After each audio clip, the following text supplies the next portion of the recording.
ఇస్లాం యొక్క పరిజ్ఞానం లేని అజ్ఞానులు మూర్ఖులు పెట్టుకున్న పండగ ఈ పీర్ల పండగ. దీనికి ఇస్లాంకి ఎలాంటి సంబంధం లేదు.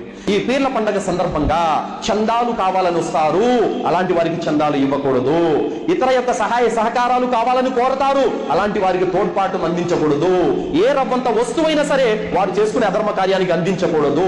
పీర్ల పండగ సందర్భంగా ఏ వంటకాలు అయితే వండుతారో ఆ వంటకాలు మీరు తినకూడదు. అలాంటి అధర్మ కార్యాల్లో మీరు పాలు పంచుకోకూడదు. ఏ పీర్ల పండగ అయితే వీళ్ళు నిర్వహిస్తున్నారో అది షిర్కుతో కూడినటువంటి పండగ, అది బిదాతో కూడినటువంటి పండగ, అది వృధా ఖర్చులతో కూడినటువంటి పండగ, శైతానుకు వాళ్ళు ఆజ్యం పోస్తున్నటువంటి పండగ, శైతానును అనుసరిస్తున్నటువంటి పండగ. కావున ఖురాన్ హదీసు అనుసరించే నికార్సైన ఏ ముస్లిం కూడా ఇలాంటి పీర్ల పండగకు సహకరించకూడదు, పాల్గొనకూడదు. దీన్ని పండుగలా కూడా భావించకూడదు. మనుషులు తమ స్వహస్తాలతో చెక్కుకున్న శిలలను కాదు పూజించాల్సింది. తల్లి గర్భంలో మనకంటూ రూపాన్నిచ్చి మనకు ప్రాణం పోసి ఈ నకసిక పర్యాంతాన్ని తయారు చేసినటువంటి వాడు ఆకాశాలపైన ఉన్నాడు, ఆయన ఆరాధించాలి. గాని మన చేతులతో మనం చెక్కుకున్న వాటిని, మన చేతులతో మనం గీసుకున్న వాటిని, మన చేతులతో మనం నిలబెట్టిన వాటిని కాదు ఆరాధించాల్సింది. పీర్ల పండుగ సందర్భంగా సారాయి బాటలు తాగి ఊగుతూ ఉంటారు. ఇస్లాము సారాయిని హరాం చేసింది, అలాగే ఇస్లాం మ్యూజిక్ ను కూడా హరాం చేసింది. కానీ ఇక్కడ పీర్ల పండుగ సందర్భంగా గానా బజానా ఏ విధంగా నిర్వహిస్తారంటే వాటి కోసమే లక్షలు ఖర్చు పెడతారు.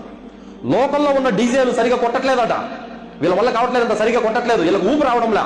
చెన్నై నుంచి పిలిపిస్తున్నారు, ముంబై నుంచి పిలిపిస్తున్నారు అదే పనిగా. మరియు ఎగరటానికి డాన్స్ వేయడానికి వాళ్ళు సరిపోవట్లేదంట. మేము ఒక గ్రామానికి వెళ్ళాం మొన్న ఫీల్డ్ వర్క్కి.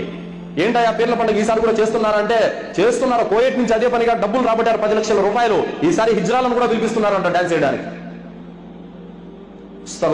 సైతాను సోదరులారా ఏం చేస్తున్నారో ఒకసారి ఆలోచించండి. ఏ కార్యాలనైతే ఇస్లాం ధర్మం హరాం చేసిందో అలాంటి హరాం పనులలో మీరు మునిగి తేలుతూ ఇది దైవ కార్యం అని మీరెలా భావిస్తున్నారు? ఇది దైవ కార్యం ఎంత మాత్రం కాదు, శైతాన్ కార్యం ఇది. ఈ పండుగలు మీరు చేసుకుంటున్నందుకు రవ్వంత పుణ్యం కూడా మీకు రాదు కదా, పాపాన్ని మీరు మూటగట్టుకుంటున్నారు. పవిత్రమైనటువంటి ఇస్లాం ధర్మానికి శైతాని కార్యాలను తీసుకొని వచ్చి మీరు అంటగడుతున్నారు. పవిత్రమైనటువంటి ఇస్లాం ధర్మానికి శైతాని యొక్క కార్యాలను తీసుకుని వచ్చి మీరు ఇది కూడా ఇస్లామేనని చెప్పేసి మీరు ఆపాదిస్తున్నారు.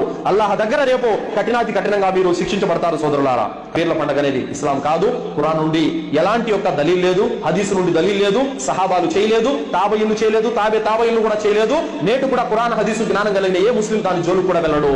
ఏ మాత్రం రవ్వంత ఇస్లాం పరిజ్ఞానం లేని అజ్ఞానపు ముస్లిములు అనబడిన వాళ్ళు మాత్రమే దీన్ని చేసుకుంటారు. మనలాంటి వాళ్ళు దీన్ని ఎట్టి పరిస్థితుల్లో ప్రోత్సహించకూడదు, చెయ్యి పెట్టి ఆపాల్సినటువంటి అవసరం ఎంతైనా ఉంది. సోదరులారా, ఈ పీర్ల పండుగ అనేది ఒక దుష్ట కార్యం. పీర్ల పండుగ అనేది ఒక శైతాన్ యొక్క కార్యం, ఒక బిదాత్ కార్యం, ఒక షిర్కు కార్యం. దీన్ని ఆపాల్సినటువంటి అవసరం ఖురాన్ హదీసు జ్ఞానం కలిగిన ప్రతి ముస్లిం మీద కూడా ఉంది. సోదరులారా, కాబట్టి ఈ యొక్క మలినాన్ని ప్రతి గ్రామం నుండి, ప్రతి పట్టణం నుండి, ప్రతి వీధి నుండి, ప్రతి వాడ నుండి దీన్ని తుడిచిపెట్టాల్సినటువంటి అవసరం ఎంతైనా ఉంది. సోదరులారా, కావున ఈ పీర్ల పండుగ అనేది ఇస్లాంకు సంబంధం లేదు, ముస్లింల పండుగ అంతకంటే కూడా కాదు. సోదరులారా, ఏమండి ఈ పీర్ల పండుగ మేము చేయట్లేదు, మా మౌలానా గారు చెప్పినప్పటి నుంచి మేము మారిపోయాము, మేము ఈ పీర్ల పండుగలు గట్రా చేయట్లేదు, మా ఊళ్ళో హిందువులు ఉన్నారు వాళ్ళు చేసుకుంటున్నారు.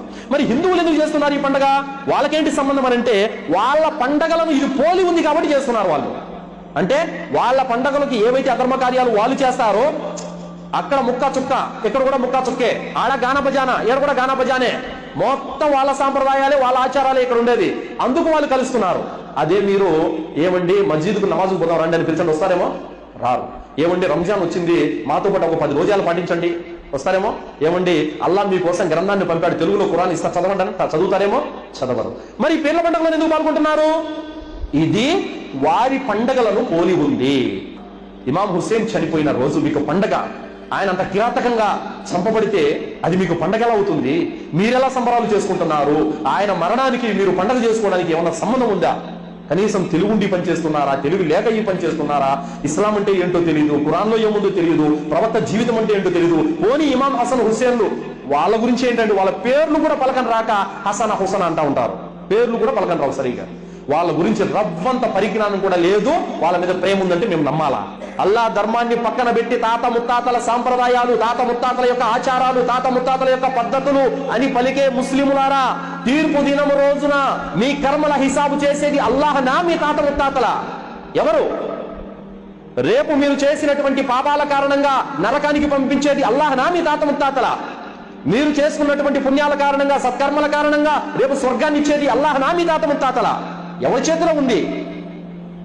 ఇహలోకము పరలోకము రెండు ఎవరి ఆధీనంలో ఉన్నాయి? మీ తాత ముత్తాతల ఆధీనంలో ఉన్నాయా? అల్లాహ్ ఆధీనంలో ఉన్నాయా? అల్లాహ్ ఆధీనంలో ఉన్నాయి. కావున సాంప్రదాయాలేమో ఆచారాలేమో మీ తాత ముత్తాతలు చెప్పినట్టు చేస్తారు, స్వర్గం మాత్రం అల్లాహ్ ఇవ్వాలి. ఇదేంటి? అల్లాహ్ చెప్పినట్టు వింటేనే మీకు స్వర్గం, అల్లాహ్ చెప్పినట్టు మీరు పాటిస్తేనే మీకు సాఫల్యం. తాత ముత్తాతల సాంప్రదాయాలను నిద్రలేచినప్పటి నుంచి పాటిస్తూ చచ్చిపోతే మాకు మాత్రం స్వర్గం ఇచ్చేది అల్లాహ్ అంటే ఇది ఎలా?